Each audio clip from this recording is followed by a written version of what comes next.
Muy buenos días. Vamos a dar inicio al estado del arte correspondiente al 2 de octubre. El tema que nos convoca es enfermedad poliquística renal. Está a cargo del doctor Hernán Darío Galvis Cárdenas, quien es residente en medicina interna y geriatría. Bienvenido, doctor Bueno, Hernán Darío. muchísimas gracias, doctora Dora. Buenos días a todos. Como me acaba de presentar la doctora Dora Inés, yo soy Hernán Darío Galvi, residente en medicina interna y geriatría. Hoy traigo para el estado del arte el tema de enfermedad poliquística renal y vamos a dar inicio. Entonces, es frecuente en nuestra práctica clínica que nos lleguen reportes tanto de tomografías como de ecografías eh, con quistes renales únicos o simples. Es algo frecuente que se presenta en la práctica clínica. Entonces, ahí es donde está nuestro arte, ¿cierto? En mirar si estos hallazgos son enfermedad o pueden ser, pueden tener expresión clínica o simplemente no tenerla, ¿cierto? Entonces, para eso, pues tenemos que tener en cuenta algunas variables como la edad de presentación de esos quistes, si es un número elevado, si estos quistes, además de estar en los riñones, están en otros órganos, o si la persona tiene antecedentes familiares para ellos. En caso de que se cumplan estas variables o algunas de estas variables, podríamos pensar de que el paciente podría estar en el contexto de una enfermedad renal poliquística. Entonces, ¿qué es una enfermedad renal poliquística? ¿Cierto? Es una enfermedad hereditaria en la cual se desarrollan quistes renales que alteran la arquitectura del parénquima renal y puede llevarlo a una pérdida de función renal. Y de esta manera, pues tenemos dos formas de presentación. Una autosómica recesiva, que es una enfermedad realmente rara, con prevalencias de 1 en 25.000 nacidos vivos, con un curso clínico muy grave, que se manifiesta principalmente en la época perinatal y en la infancia temprana, y teniendo muy alta mortalidad.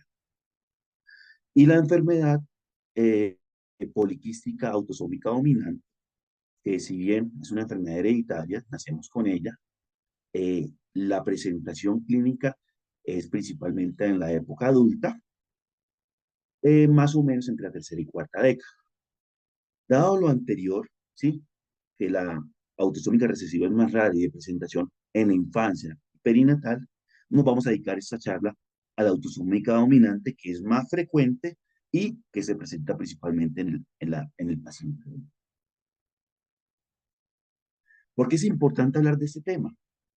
Pues porque la enfermedad poliquística renal autosómica dominante en el mundo es el 10% de los pacientes perdón, porque el 10% de sus pacientes llegan a falla renal, entendiendo falla renal como una enfermedad renal crónica en estadios avanzados.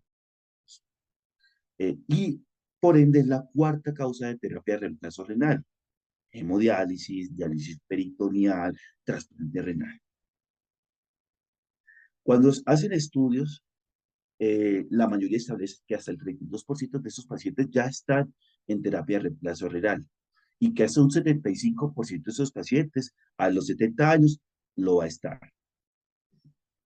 En el mundo es hasta el 10% de todos los trasplantes. Generando esto, la falla renal que presenta el paciente, el tratamiento que se realiza, eh, impacto en el estado emocional, físico, psicosocial y la calidad de vida del paciente. Eh, Sumado a eso, también los costos para el sistema de salud, de lo cual vamos a hablar más adelante. Una cosa buena de esta enfermedad es que cuando se hacen los estudios y los comparan con las otras causas de enfermedad eh, renal crónica, estos pacientes tienen menor mortalidad.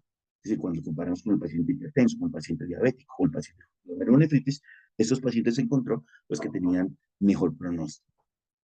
Motivo por el cual es importante diagnosticarlos para hacernos un plan de intervención temprana y así evitar la progresión o retrasar la progresión a enfermedad renal, a falla renal.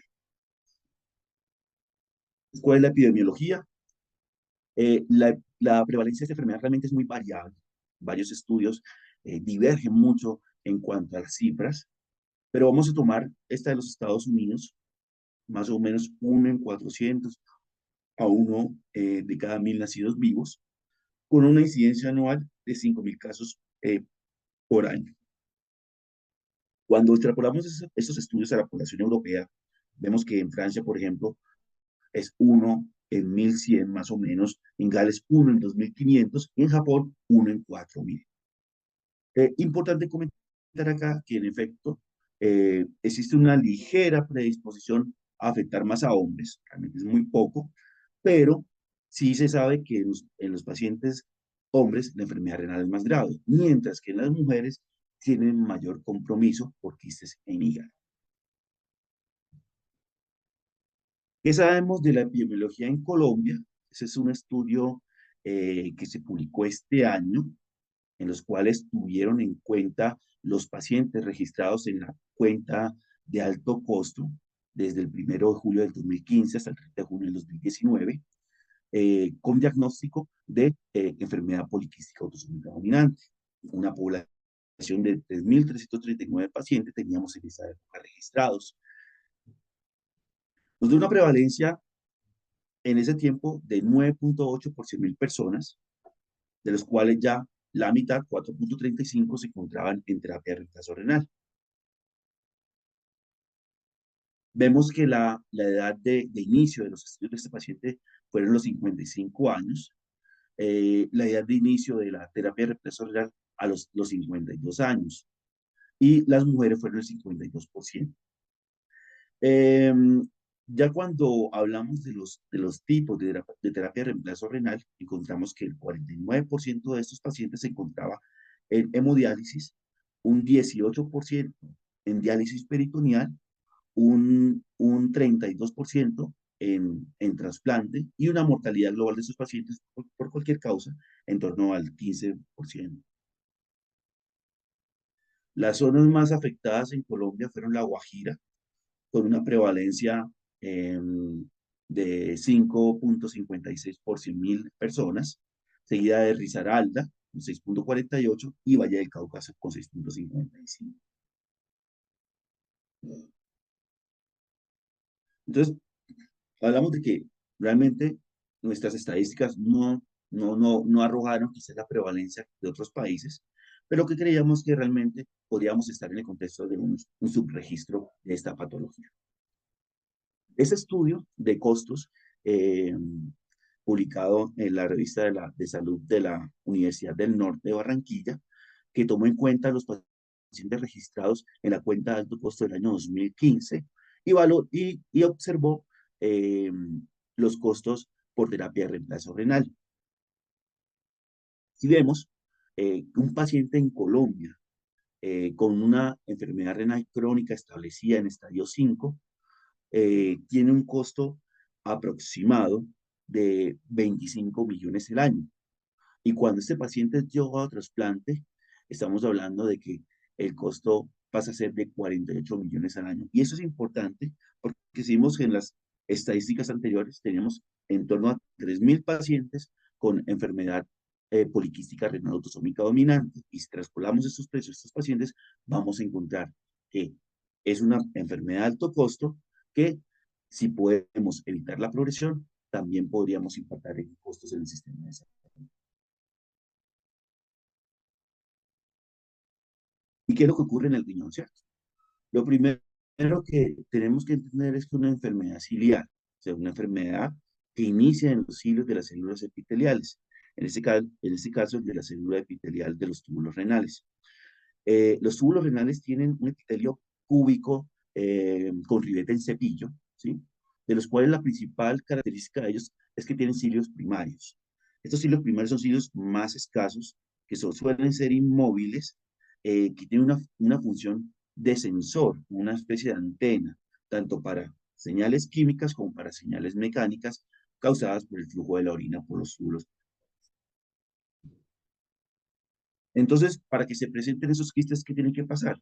Tienen que pasar tres cosas. Uno, es que haya un aumento en la proliferación de esas células epiteliales, iniciando por el cilio. Dos, que haya una secreción anormal de esa lesión que ya se está presentando. Y tercero, es que haya fibrosis, ¿cierto? Depósito de matriz extracelular. ¿Qué se ha encontrado? Aquí vemos a la izquierda, este es un cilio complejo. Vemos que, y centremos en esto, tenemos unos receptores o de un complejo PC1 y PC2, de la policistina 1 y la policistina 2, que son estos mismos que encontramos a la derecha, ¿cierto?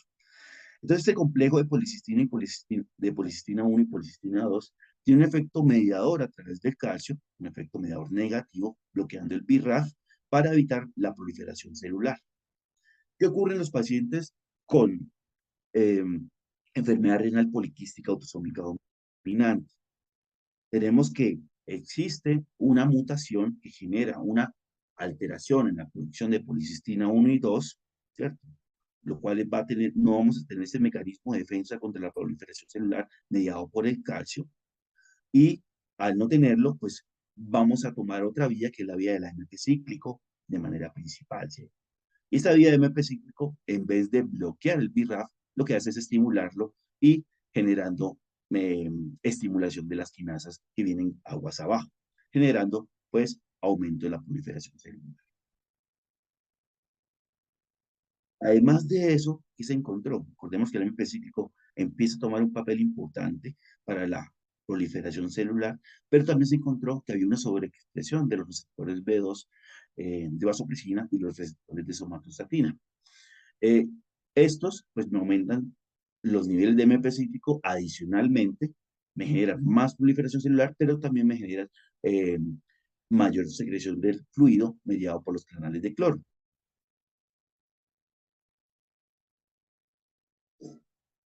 Una vez ocurren estas dos cosas, tenemos unas células que están proliferando de manera no controlada, tenemos también que hay aumento de secreción de líquido por esas células, existe, se despierta una respuesta inmunológica mediada por los macrófagos que estimulan los fibroblastos y van a generar peritubular fibrosis, ¿cierto? ¿Y esto qué va a impactar? Pues que vamos a tener entonces un crecimiento o una orientación del uso mitótico de manera longitudinal y no axial, que sería la forma normal. Es decir, la unión de las células no van a crecer de manera ascendente, axial, sino de manera longitudinal, formando quistes.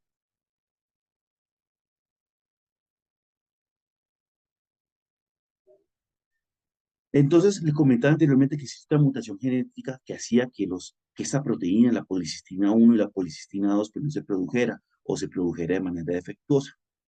Y se ha encontrado que hay dos genes principalmente que contribuyen a esta enfermedad.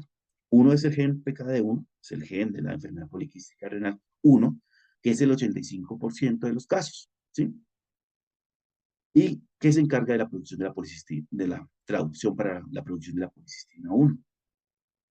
Y el gen, y el PKD2, que es el 15%, que se encarga de la traducción para la producción de la policistina, ¿cierto? Vemos que la policistina 1 y 2 son las que se encontraban en esta parte de la fisiopatología, ¿cierto? No se producían ese mecanismo contrarrectivo.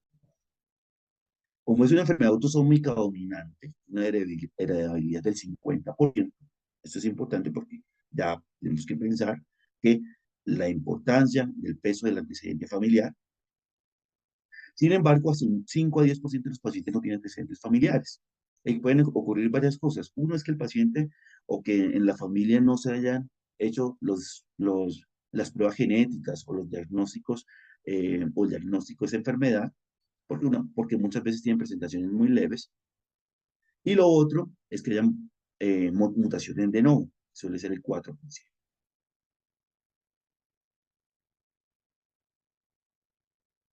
Estas mutaciones de novo se encontró que dependían de dos genes, la mutación de dos genes, que son muy raros, realmente es menos del 1%, es el gen GANAP y el INAB11.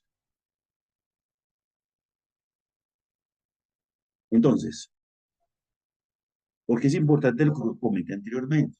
Porque teniendo el genotipo del paciente, podemos saber cuál puede ser su síndrome, ¿cierto? Ese estudio realizado en la Clínica Mayo, publicado en el 2016, tomó 434 pacientes, de los cuales con antecedentes de enfermedad poliquística renal, le hizo las pruebas genéticas a cada uno, pues encontró que en ese estudio el PKD1 era el 50%, perdón, los PKD1 en un 50% tenían una mutación truncada. ¿Qué es esto? Una mutación más compleja que genera una proteína de manera, se llama una mutación sin sentido, es decir, una proteína que no tiene nada que ver con la funcionalidad de ese gen, en un 50%. Y eso es importante porque estas mutaciones truncadas generan peor pronóstico, generan más cantidad de quistes y a la vez una presentación de falla renal de manera más temprana. 141 pacientes de estos 434 tenían una mutación PKD1 no truncada, es decir, unas mutaciones con mayor sentido que generaban que la expresión clínica de la enfermedad no fuera tan severa, con manifestaciones un poco más tardías, ¿cierto? En torno a los 67 años de edad. Y un 16% de los pacientes tenían la mutación PKD2. Estos pacientes tenían unas prestaciones mucho más leves y con un inicio de enfermedad renal o de falla renal que requiriera terapia de reemplazo renal más tardía, en torno a los 79 años. Entonces vemos aquí la importancia entonces de saber la genética del paciente, porque esto nos va a determinar el pronóstico de la enfermedad y el inicio eh, probable de falla renal. ¿Qué manifestaciones clínicas tiene la enfermedad? Es una enfermedad bastante heterogénea y podemos diferenciarla en manifestaciones clínicas renales y extrarrenales. Dentro de las renales, esta es la forma como se presenta la enfermedad, ¿cierto? Como es una enfermedad hereditaria, pues dentro del útero ya empezamos a tener formación de quistes, pero suele ser asintomático. Y sobre la tercera y cuarta década de la vida es donde empieza a presentarse las manifestaciones clínicas. Dentro de estas, la hipertensión es la primera que inicia entre los 30 y los 40 años, hasta un 50-70% de los pacientes. Esta hipertensión se da principalmente porque hay una activación del sistema renina-angiotensina-aldosterona, una disminución de la producción de óxido nítrico en el endotelio, hay activación del sistema nervioso simpático y hay un aumento de la endotelina 1. Ya después de la cuarta década, en la cuarta y la quinta década, ya empezamos a ver los daños generados por el aumento exponencial de los quistes. Y empezamos a tener alteración de la función renal. Entonces, el paciente sobre los 40 y 50 años va a tener aumento de la creatinina, ya puede presentar proteinuria, poluria, y hasta un 50% a esta edad pueden progresar a falla renal. Además de esto, pueden presentar dolor abdominal hasta en un 60% de los casos, nefrolitiasis hasta en un 30% de los casos, enfermedades del tracto urinario hasta en un 50%. Y otras complicaciones como quistes hemorrágicos y hematuria se pueden presentar hasta en un 60%. Entonces, ¿qué vamos a hacer en los pacientes en estas complicaciones que vimos que suelen ser agudas como el dolor, o si este paciente presenta fiebre, o si presenta sangrado? Entonces, lo primero que tenemos que saber que estos pacientes es un paciente especial, que tiene un sustrato que puede generar unas complicaciones que inclusive pueden ser mortales, ¿cierto? Entonces, lo primero que vamos a hacer cuando un paciente con enfermedad poliquística presente dolor, presente fiebre, presente sangrado en la orina, presente hematuria, es una ecografía, ¿cierto? Como comenté anteriormente, es frecuente que estos pacientes presenten infección del tracto urinario o urolitiasis, motivo por el cual con esta podríamos detectar litos, también obstrucciones de la vía urinaria, podemos ver quistes que tengan cambios en su formación o líquido interior que se vea infectado eh, o, o que sea sangre, ¿cierto? Entonces, podemos pedir la ecografía como prueba inicial ante un paciente con dolor abdominal, ¿cierto? Problemas de la ecografía, que cuando tenemos un quiste que esté lleno de líquido, pues no podemos saber si lo que tiene es pus o lo que tiene es hemorragia. Si quedamos con dudas después de la ecografía de la causa de ese dolor del paciente, y si además ese paciente tiene fiebre, la primera o la prueba a seguir sería la tomografía de abdomen, ¿cierto? Esa tomografía de abdomen puede ser simple y contrastada, ¿cierto? Inicialmente puede ser simple, puede valorar, por ejemplo, enfermedad litiásica, pero si tenemos sospecha de infecciones, es conveniente poner el contraste. Y el problema es que estamos con un paciente que está con un riesgo de enfermedad renal y de falla renal inclusive, motivo por el cual habría que ser prudente con la colocación de contraste, ¿cierto? Entonces, la prueba a seguir sería la tomografía abdominal, ¿cierto? Sobre todo en el paciente que tiene dolor y fiebre. Si no logramos eh, encontrar la causa de ese dolor, de esa fiebre o de ese sangrado, la prueba a seguir sería una resonancia magnética. Aquí sí podemos mostrar pues, con mayor claridad si hay quistes infectados, ¿cierto? El problema que tiene realmente es que es menos disponible, es más cara, ¿sí? Eh, si aún seguimos con dudas después de la resonancia, habría indicación de pedir un PET-TAC. Y este PET definitivamente es la prueba de elección para buscar la lesión del quiste renal o quistes hepáticos que estén infectados. Sin embargo, pues es más caro y es menos disponible. Y si no tenemos posibilidad de hacer un PET-TAC, el paso a seguir sería una gamografía con leucocitos marcados. Nos muestra zonas de inflamación. Problema es que la preparación de estos pacientes dura 48 horas, pero nos puede ayudar ante la duda de infección. Entonces, de las complicaciones renales, como comentamos anteriormente, dolor abdominal, hasta el 60% de los pacientes suele ser o puede ser un dolor referido al ángulo costovertebral, al ovario, al testículo. Importante cuando tenemos dolores hiperagudos, agudos, pensar en nefrolitiasis, en infección o en hemorragia. La ruptura de estos quistes pues, era un dolor muy importante. Cuando tenemos ruptura de quistes, es un dolor agudo muy fuerte que puede estar en el ángulo costovertebral, pero característicamente y unido a ese dolor, una hematura macroscópica, ¿cierto? Y cuando tenemos dolores abdominales ya crónicos, hay que asociarlos más al crecimiento exagerado y compresivo de los quistes, generando una sensación de plenitud visceral. eh, y esto, pues, el paciente va a consultar por este disconfort. La otra complicación renal es la enfermedad, la infección del tracto urinario, ya que es importante diferenciar dos cosas. Una es la pilonefritis, ¿cierto? Que se puede presentar de forma habitual, con fiebre, dolor, con piuria, con urocultivos positivos, inclusive hemocultivos positivos. Pero es importante diferenciarla de la infección de un quiste renal, ¿cierto? De una piocistitis. Definitivamente porque estos pacientes esos quistes pueden estar aislados del sistema colector, ¿cierto? De tal manera que el uroanálisis podría ser normal y los urocultivos pueden ser negativos. El paciente está con síndrome de respuesta inflamatoria sistémica. También es importante diferenciarlos porque cuando tenemos quistes infectados y que estén aislados, definitivamente los antibióticos y los solubles no van a llegar. Por ejemplo, los aminoglucósidos, la penicilina, las cefalosporinas, que estas últimas serían los medicamentos de primera elección según nuestra epidemiología, ¿cierto? Entonces, como no podemos dar los tratamientos hidrosolubles, tendríamos que ir por tratamientos liposolubles, como la fluoroquinolonas, el trimethoprim sulfa, inclusive el clorapro.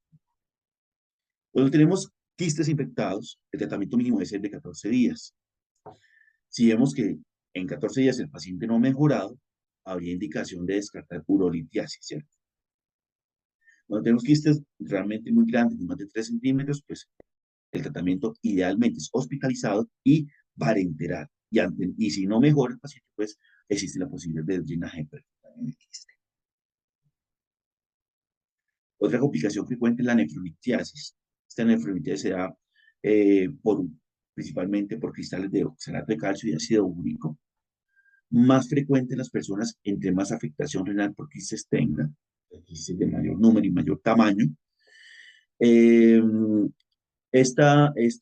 y el tratamiento cuando tenemos un paciente diagnosticado con enfermedad renal poliquística, hay que hacer medidas preventivas para la formación de cálculo, ¿cierto? Dar al paciente, recomendarle una ingesta oral de agua importante, en torno a 2.5 litros al día. Se puede ya ir pensando en la formulación de antagonistas de la vasopresina, en la alcalinización de la orina y suplementaciones con citrato. El tratamiento cuando tenemos lesiones líticas obstructivas es el mismo que el paciente sin enfermedad quística. Sin embargo, hay que acordarnos que teniendo en cuenta la pérdida de la estructura del riñón, estas intervenciones son más complejas y pueden tener más efectos adversos, ¿sí? Más complicaciones. Luego vamos a hablar de las manifestaciones clínicas extrarrenales. Dentro de estas, las más frecuentes son las gastrointestinales, ¿cierto? Hasta un 80% de los pacientes pueden tener quistes hepáticos al momento del diagnóstico, hasta un 10% quistes pancreáticos y hasta un 50% pueden tener tuberculosis. Eh, También las manifestaciones neurológicas, hasta un 8% de los pacientes con enfermedad poliquística pueden tener lesiones, aneurismas cerebrales, y si ese paciente, además de tener la enfermedad autosómica dominante poliquística, tiene antecedentes familiares de aneurismas, esa probabilidad es hasta el 21%. También aumenta la prevalencia de quistes aracnoideos en muchos pacientes.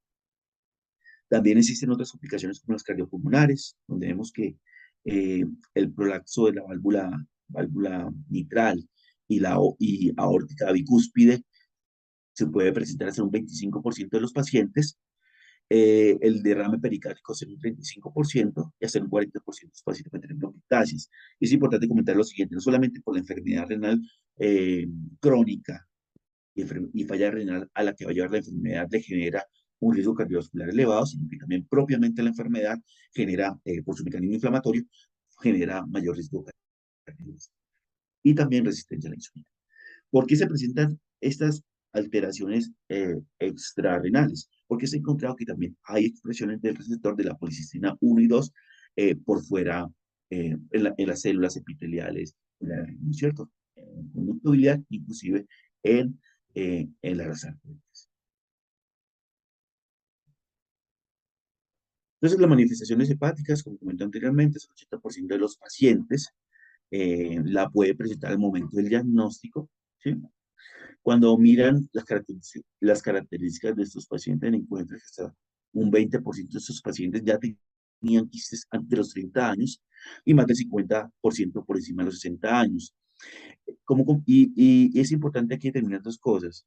Efectivamente, hay un factor hormonal, la exposición a estrógenos se relaciona con el aumento de estos quistes, ¿cierto? Entonces es más frecuente y es más severo en mujeres en edad fértil, multíparas y que estén con anticonceptivos orales. Tanto así que cuando la paciente llega a la menopausia se puede evidenciar que hay regresión de muchos de estos quistes. Por lo general, los pacientes con estos quistes hepáticos permanecen asintomáticos, salvo cuando ya tenemos quistes de gran tamaño y empezamos a ver síntomas compresivos como saciedad temprana, como ortopnea, puede haber compresión de la vía biliar, inclusive del sistema porta hepático, generando hepatopatía congestiva e inclusive trombosis de la vena porta. El tratamiento inicialmente es sintomático, pero cuando ya vemos que generan esos efectos compresivos, tendríamos que tratar los quistes, ¿cierto? Puede ser tratamiento percutáneo o laparoscópico con aspiración del contenido de estos quistes. Y en casos refractarios, estaría indicada las hepatectomías parciales o el trasplante de hígado. De las manifestaciones neurológicas, suponemos que hasta el 6% de los pacientes puede ocurrir, pero cuando hay antecedentes familiares de aneurismas es el 22%. Se ha encontrado que los pacientes con enfermedad renal poliquística autosómica dominante, la edad de presentación clínica de esos aneurismas es mucho menor que la población general, inclusive 10 años antes, más o menos sobre los 39 años. Es importante tenerlo en cuenta. Y también eh, que eh, esto pues me hace pensar que cuando tengo un paciente con un diagnóstico de enfermedad poliquística renal autosómica dominante, idealmente con antecedentes familiares de aneurisma, tengo que pensar en un cribado para aneurisma, ¿cierto? Entonces, lo que se ha propuesto en varios estudios es un cribado con angioresonancia cada 5 a 10 años en los pacientes. También es importante, pues, eh, hablar con los pacientes para modificar la forma como está viviendo el paciente, ¿cierto? Entonces, los pacientes, evitar, pues, o tener en cuenta eh, los pacientes con pacientes de alto riesgo, ¿cierto? Los pacientes con historia familiar de neurisma, que han tenido una ruptura previa, o los pacientes que van para una cirugía mayor como un trasplante, porque estos pacientes definitivamente habría que hacerle una resonancia magnética en ese momento. Otras manifestaciones clínicas terrenales importantes son las cardiovasculares. Comentaba que el derrame pericárdico se puede presentar hasta el 35%, el prolapso mitral y la aórtica bicuspide un 25%, y hasta un 20% de los pacientes al momento del diagnóstico tienen hipertrofia del ventrículo izquierdo. Afortunadamente, estas complicaciones cardiovasculares tienen un curso benigno y muy rara vez requieren intervención. Eh, Y, y hacemos pues el cribaje de estas enfermedades realmente cuando tenemos síntomas clínicos, síntomas de falla cardíaca o síntomas de enfermedad coronaria, y pediríamos en ese momento ecocardiograma transtorácico o angiografía silórica. ¿Cómo vamos a hacer el diagnóstico de esta enfermedad? Entonces, inicialmente el diagnóstico va a ser por imágenes, inclusive muchas veces los pacientes llegan a la consulta básicamente por la detección de los quistes en ecografías de tomografía, ¿cierto? Y esas imágenes van a tener, pues, no solamente una función diagnóstica, sino también pronóstica, y también nos van a servir para valorar la progresión del paciente. La primera imagen, pues, con la que nos llegan los pacientes o la que deberíamos solicitar es la ecografía renal, ¿cierto? Vemos que de cara al diagnóstico de la tamización, la ecografía renal tiene importancia, sobre todo en los pacientes que tienen antecedentes familiares de enfermedad renal poliquística autosómica dominante. Con ella también podemos valorar la afectación renal, y existen unos criterios diagnósticos en los pacientes que tienen riesgo para este tipo. Debilidades, que es operador dependiente, que es poco sensible para detectar quistes menores de 1 centímetro, y que no existen criterios para valorar pacientes sin antecedentes familiares. Entre los criterios diagnósticos tenemos los criterios de Rabin, que fueron propuestos en 1994. Posteriormente fueron modificados por Payne en el 2009, y vamos a quedarnos con estos criterios. Los criterios del 2009 nos dicen lo siguiente: los pacientes que tengan entre los 15 a los 39 años de edad, más de 3 quistes renales, que pueden ser unilaterales o bilaterales, serían diagnóstico imagenológico de la enfermedad. Por otro lado, los pacientes entre 40 a 59 años, solamente, bueno, con más de 2 quistes en cada riñón, ya sería el diagnóstico. Esto último es importante porque el hecho de tener entre los 40 a los 59 años menos de dos quistes nos hace un diagnóstico, o ofrece un valor predictivo no negativo en torno al 100%, es decir, puede excluir la enfermedad. Cuando sumamos estos hallazgos ecográficos a, a las, al genotipo del paciente, encontramos que el valor predictivo positivo, por ejemplo, en los pacientes jóvenes es del 100% y la sensibilidad del 94%, cuando tenemos mutaciones del gen PKD1, ¿cierto? Y eso es importante porque los primeros, estos hallazgos ecográficos suman mayores sensibilidad cuando los unimos o en esta población de pacientes con genotipo PKD1. Sin embargo, cuando tenemos mutaciones PKD2, la sensibilidad también es buena, sobre todo en los pacientes mayores de 30 años, ¿cierto? En torno al 94%, y a los de 40 a 59 años del 88%. Cuando lo hacemos en pacientes que no conocemos el genotipo previamente, encontramos que la sensibilidad o perdón, con genotipo desconocido, encontramos que la sensibilidad es en torno al 95% para los pacientes de 30 a 39 años y entre 40 y 60, del 90% en los pacientes de 40 a 60. Lo que quiere decir con esto es que cuando sumamos las imágenes al genotipo, aumentamos los valores predictivos positivos y la sensibilidad del diagnóstico. Otra imagen a solicitar o que nos puede ayudar la resonancia magnética.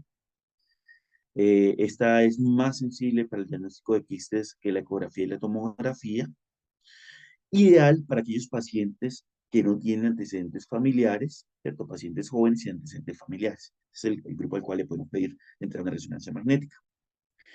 También nos sirve pues para medir el volumen total renal de cada pronóstico del paciente. Los criterios diagnósticos entonces de resonancia magnética para pacientes con enfermedad renal autosómica dominante, poliquística autosómica dominante, es, entonces como comenté anteriormente, los pacientes jóvenes entre 16 y 40 años, al que hagamos la resonancia y tenga más de 10 quistes, definitivamente lo consideramos que es un diagnóstico para enfermedad poliquística renal autosómica dominante, y menos de 10 quistes a esta edad, pues lo puede descartar, ¿cierto? Cuando estamos en estudios de pacientes familiares, perdón, familiares de pacientes que pueden ser candidatos a donadores para trasplante renal de los pacientes, con una resonancia magnética que viene menos de 5 quistes, consideramos que el paciente puede ser apto para ser donante. La tomografía, pues también nos puede ayudar, es más sensible que la ecografía, ¿sí? Y puede detectar quistes pequeños entre 1 y 2 milímetros y también nos sirve para valorar litiasis. Problema, pues, que exponen los pacientes a radiación y también nos puede ayudar, pues, para valorar el volumen renal total, ¿cierto? Bueno, es frecuente que en las tomografías y en las ecografías los radiólogos nos den o nos reporten la clasificación de Bosnia. Acordemos lo siguiente, la clasificación de Bosnia realmente es tomográfica, no es ecográfica, requiere de medio de contraste, ¿cierto? Y realmente lo que busca es caracterizar el quiste, no el volumen del quiste como tal, ni la condición poliquística, describirla de manera exacta, ¿cierto? Entonces tiene realmente importancia cuando valoramos lesiones premalignas. Esta es la clasificación de Bosnia, entonces es decir, si bien la vamos a valorar, la vamos a tener muy probablemente en los pacientes cuando lleguen a la consulta, comentar pues que no es de utilidad en esta patología. Entonces, una vez hacemos las pruebas, tenemos que recurrir a la clasificación imagenológica. Y esta es la clasificación imagenológica de la clínica Mayo. Esta clasificación, pues, es una clasificación hecha por resonancia magnética por tomografía y así rápidamente divide los hallazgos en dos tipos. El paciente con hallazgos típicos es el paciente que tiene quistes de distribución bilateral, difusa, con un compromiso que puede ser leve, moderado, severo del parénquima renal, ¿cierto? Y unas atípicas, que son presentaciones que son, pues, por ejemplo, la unilateral, donde hay más compromiso de un riñón que de otro, las segmentarias, que son compromiso principalmente en los polos renales, respetando el resto del riñón, los asimétricos, donde la carga de la enfermedad quística es más de un riñón que de otro, o los desbalanceados, que básicamente son menos quistes, pero de gran tamaño, ¿cierto? Y luego tenemos una presentación atípica, que es la B, que son los que es rara, que son quistes que en vez de tener crecimiento, pero son riñones que en vez de tener crecimiento a partir de los quistes, lo que tienen es atrofia. Entonces, el A y el B, pero el B suele ser eh, de riñones quísticos atróficos, ¿cierto? Entonces, la atípico A, los unilaterales cementarios simétrico y es balanceado, y el B, atrófico. En esta imagen podemos verlo. Aquí vemos la distribución típica, serían más o menos de forma balanceada, bilateral, ¿cierto? Vemos los unilaterales que afectan más un riñón que otro riñón, vemos los segmentarios donde hay compromiso más del polo renal, vemos los asimétricos donde la carga más en este caso el riñón izquierdo que el derecho. Vemos los desbalanceados, donde vemos grandes quistes que son los que generan la enfermedad, y los dos atróficos, ¿cierto? Riñones atróficos. Entonces, ¿cómo vamos a hacer la correlación diagnóstica de los pacientes? Tenemos un paciente con riñones quísticos, presentamos los antecedentes con antecedentes familiares, con clínica que puede ser hipertensión arterial o enfermedad renal, alteración de la función renal, o con manifestaciones extrarrenales como, por ejemplo, los quistes hepáticos. Una vez tenemos este conglomerado de manifestaciones y hallazgos a la historia clínica, podemos considerar que el paciente es un paciente con una enfermedad renal poliquística autosómica dominante con alta probabilidad, ¿cierto? Si tenemos esto de esta manera, en ese momento no requeriría estudios genéticos, ¿cierto? Entonces, ¿a cuál paciente le pedimos estudios genéticos? Entonces, cuando tenemos pacientes, por ejemplo, que tenemos, que no tienen antecedentes familiares, ¿sí? También vamos a pedir unos pacientes que son potenciales donantes de familiares con la enfermedad.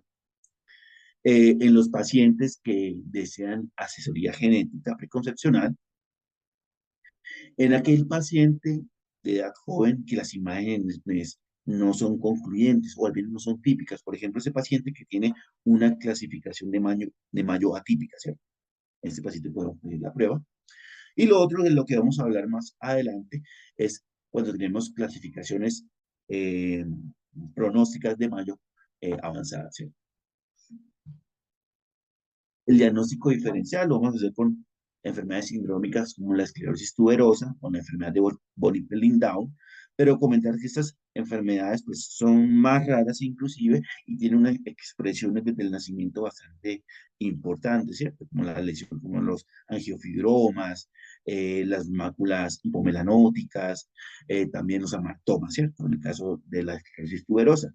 Y en el Bonneville-Lindau, sobre todo alteración del sistema nervioso central, lesiones retinianas por hemangioblastomas, quistes pancreáticos, neumocromocitomas.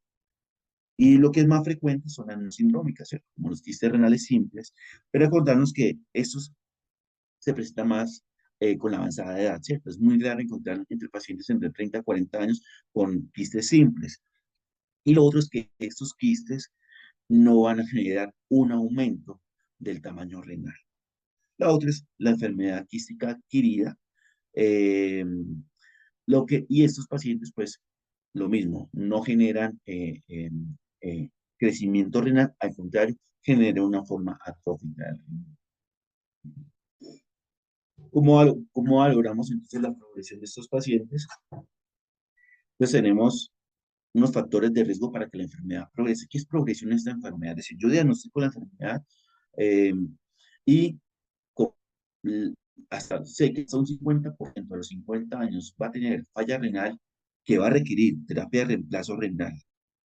Yo lo que tengo que buscar es cómo hago para que mi paciente no llegue a esa edad tan temprana a terapia de reemplazo renal, ¿cierto? Entonces, tengo que buscar los marcadores de progresión para buscar la forma de intervenirlos.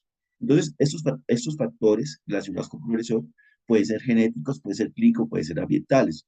Los genéticos, se ha encontrado que esos pacientes, los del sexo masculino, tener una historia paterna de hipertensión arterial, y tener también antecedentes familiares de enfermedad poliquística renal autosómica dominante eh, a temprana edad en los familiares.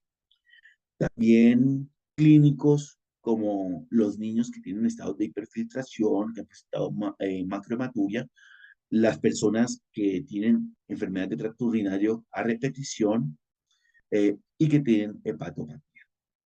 Y ambientales como el bajo peso en nacer, el tabaco y la baja ingesta de líquidos. Entonces, para evaluar esa progresión tenemos dos formas. Una es genético a través del ProPKD y por imágenes a través de la medición del volumen renal total por la altura y la edad, ¿cierto? Y para eso tenemos la clasificación clínica de Marfan.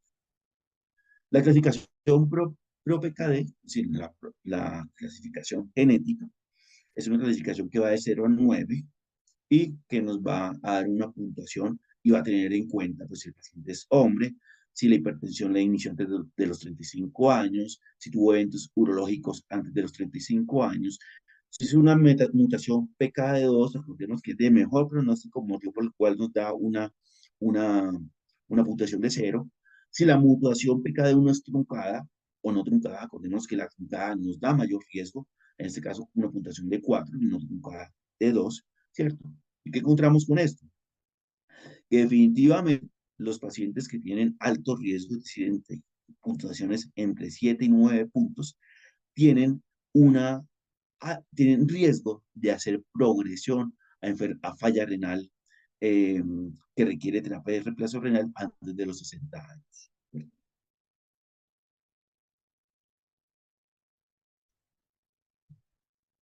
La otra es la puntuación por imágenes. Hablamos de que existe la clasificación de la clínica Mayo. eh, Inicialmente tenemos que solicitar las medidas de los riñones, ¿cierto? Y atribuirlos o perdón, y ponerlos en esta aplicación que nos da la página del estudio. Y esto nos va a dar dos cosas. Uno es la medida en mililitros minuto, perdón, la medida del volumen renal total, y lo otro es una clasificación, ¿cierto? Recordarnos que esto aplica solamente para los pacientes con presentaciones típicas, pero también son el 90%. Entonces, la clasificación de Mayo nos da esto. Bueno, todos son tipo 1, es decir, todos son típicos, pero nos va a dar, perdón, pero nos va a dar una subcategoría, ¿cierto? De la A a la D, entendiendo que los pacientes eh, con menor o con 1A son personas que tienen la velocidad de progresión a enfermedad renal temprana es menor. Entonces, un paciente con clase 1A son pacientes que tienen una, una tasa de crecimiento anual de los riñones menor del 1,5%. Un 1B es menos del 3%, un 1C es del 3 al 4,5% crecimiento anual del riñón, y 1D es en torno al 6%, ¿cierto? Y 1D sería más del 6%. Entonces, para cerrar esta revisión, vamos a hablar del tratamiento. El tratamiento vamos a dividirlo en dos, en no dirigido y en dirigido. Lo primero son las no dirigidos, las medidas generales. Se ha encontrado pues que la ingesta de agua se le puede recomendar a los pacientes para prevenir la formación de cálculos renales, la dieta baja en sodio, mantener presiones arteriales bajas en torno a 110-75. Se le recomienda al paciente proteger a los riñones y al hígado de traumatismos abdominales y evitar el sobrepeso y la obesidad porque no aumenta la tasa de filtración del riñón y me genera más inflamación intestinal. La Sociedad Española de Nefrología nos da este algoritmo, básicamente, donde ya entra un medicamento pues, a tomar protagonismo en disminuir la rata de progresión a enfermedad renal, a falla renal, perdón, y también el, la disminución del volumen de los riñones, ¿cierto? Entonces, básicamente, ¿a cuál le vamos a dar tolvaptan? A los pacientes que tenemos un score por ProPKD mayor de 6, un score alto, ¿cierto? Alto riesgo, o cuando tenemos las mediciones, una clase de Mayo 1C, 1D o 1D. Estos pacientes iniciarían tolvaptan, ¿cierto? Y basado en que damos tolvaptan y tomó importancia el tolvaptan, es el estudio TEMPO, publicado en el INDE en el 2012, encontró que una población de 2.122 pacientes se comparó tolvaptan con placebo, un seguimiento a 3 años, y como resultado primario tuvo eh, disminución o en el aumento del volumen renal total, ¿cierto? Y tuvo también un compuesto que era la caída de la función renal y el dolor abdominal. Entonces, ¿qué se encontró? Que los pacientes definitivamente con tolvaptan tenían menor cambio en el volumen del tamaño de los riñones, y además de eso, también se encontró que estos pacientes tenían menor dolor, ¿cierto? Tenían menor dolor abdominal y tenían menor progresión o menor empeoramiento de la tasa de filtración. En el 2017 se publicó el este estudio, ¿sí? El- en el cual vemos lo siguiente: en 1.370 pacientes se encontró que midió la tasa de filtración glomerular al año, encontró que definitivamente los pacientes con tolvaptan tenían un riesgo, una disminución menor, eh, menos 2,34 versus menos 3,61 el placebo, con una diferencia estadísticamente significativa. Entonces, estos son los dos estudios que principalmente han generado que muchos consensos generen esta indicación en los pacientes con alto riesgo de progresión a falla renal temprana. Existen otros estudios con otros medicamentos teniendo en cuenta la fisiopatología de la enfermedad, niveles del la mTOR, ¿cierto? Como el everolimus, el sirolimus, pero sí, definitivamente no han sido de impacto en la disminución del volumen renal, ¿cierto? También han habido estudios con análogos de la somatostatina como el Aladin y el Aladin 2, pero estos estudios definitivamente al inicio pararon el crecimiento, pero cuando fueron llevados a más de un año, definitivamente no hubo diferencias estadísticamente significativas. Y un medicamento pues que puede presentar mejorías es el bosutinib, ¿cierto? Que se ha encontrado que definitivamente puede disminuir el volumen renal, ¿cierto? En los pacientes de alto riesgo. ¿Cuál paciente lo llama cirugía? La cirugía de elección, pues la nefrectomía nativa antes del trasplante. En esos pacientes que tenemos, que los quistes son de gran tamaño, que inclusive ocupan la cavidad abdominal, inclusive no darían espacio a la colocación de un riñón en el momento del trasplante. Los pacientes que tienen infecciones de quistes recurrentes o sangrados recurrentes, los pacientes que están con mucho dolor, que están muy sintomáticos y que tienen además litiasis recurrente, el dolor abdominal crónico, los síntomas por el aumento de la presión intraabdominal, como la saciedad temprana o el vómito, y cuando sospechamos malignidad. Entonces, conclusiones para llevar a casa de esta revisión. Primero es que definitivamente la enfermedad poliquística renal autosómica dominante es una causa importante de, de llegar a terapia de reemplazo renal, es la cuarta causa en el mundo, teniendo en cuenta el impacto en la calidad de vida del paciente y los costos para el sistema. Es importante conocerla y tenerla en cuenta, ¿cierto?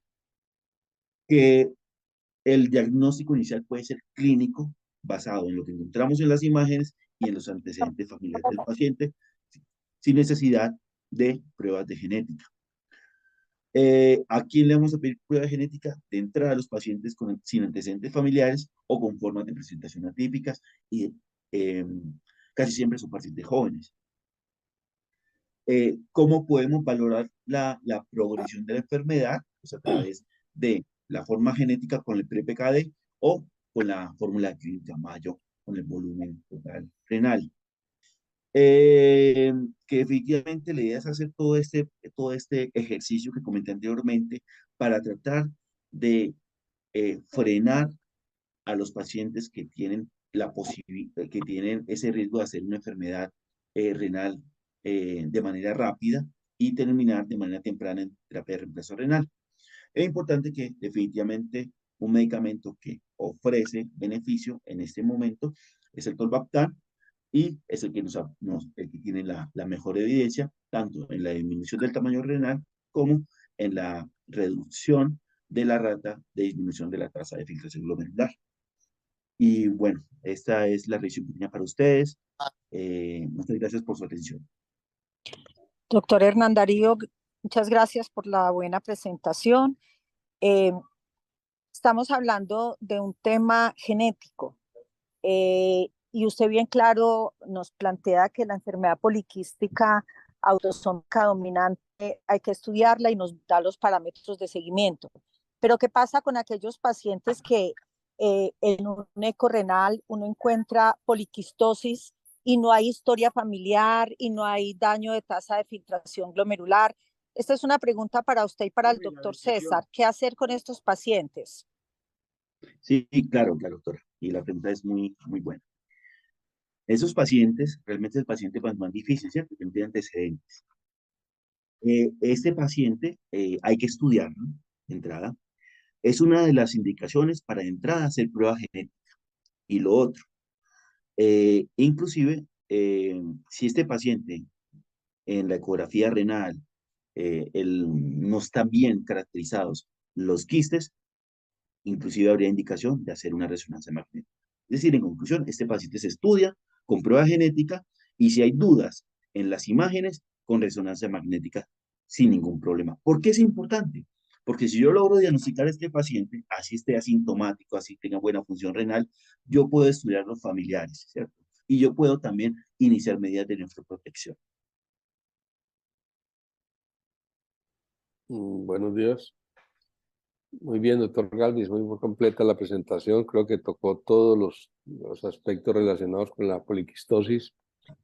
La pregunta de Dora es muy importante porque ya he tenido casos de pacientes que no tienen antecedentes familiares, pero tienen los criterios imagenológicos. Resonancia magnética lo recomendado hoy en día, y inclusive he tenido pacientes con formas atípicas en los cuales, perdón, estoy saliendo de una influenza post-congreso. Tenía un paciente con quistes hepáticos, un riñón poliquístico y el otro riñón completamente normal.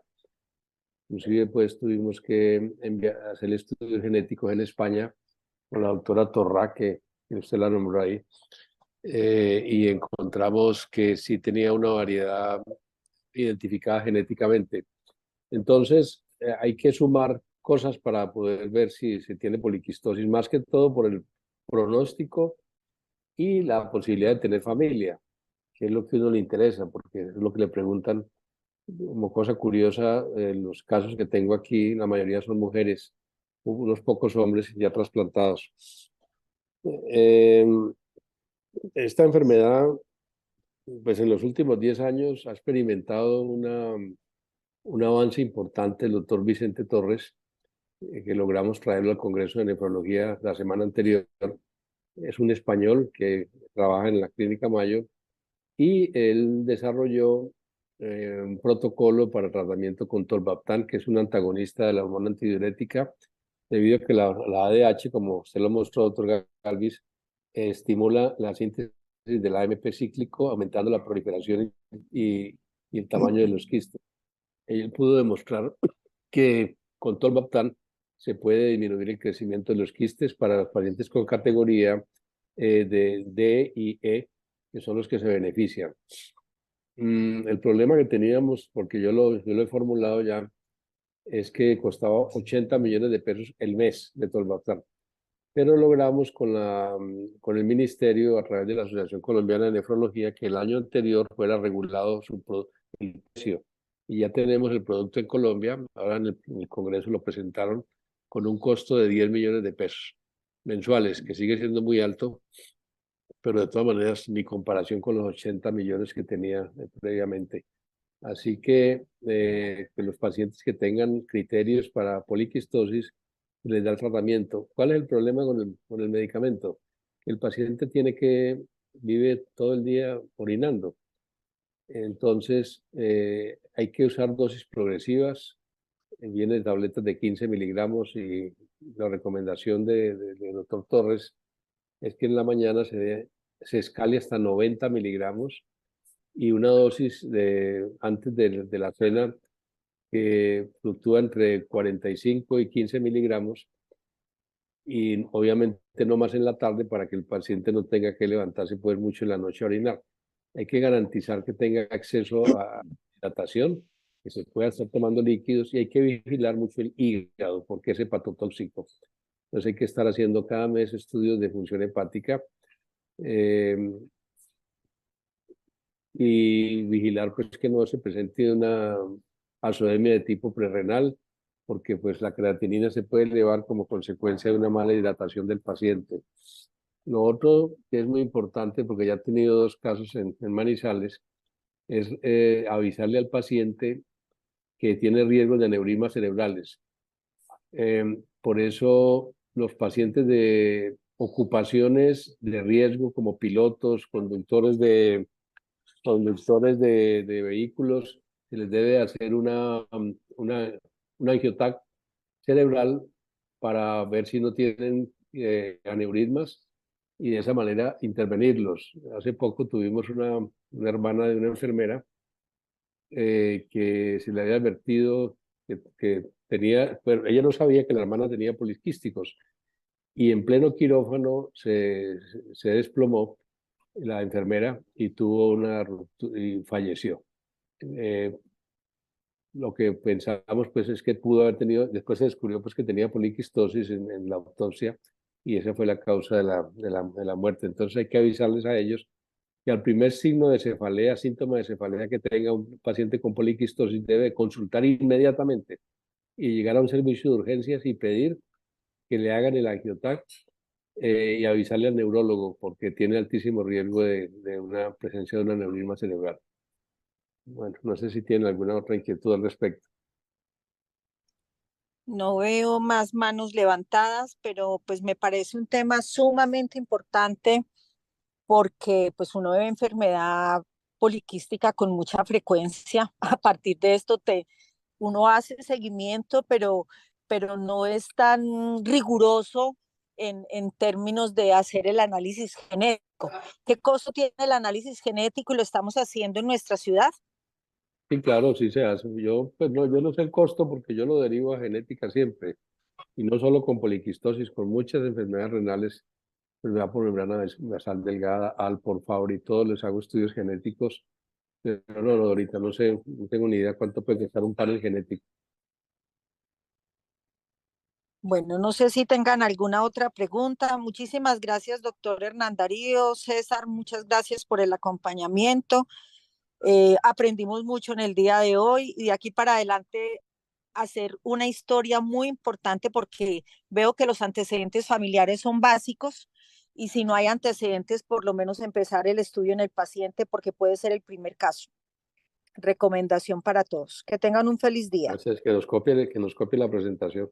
Hay algunas que no las tengo, algunas diapositivas. Bueno, Que copie la presentación, que nos la mande, doctor Hernán Darío. gracias. Sí, señora. Gracias. Claro que Bueno, sí. Feliz día Profe, muchas gracias. a gracias. ustedes. Luego, feliz día. Chao, profe, muchas gracias.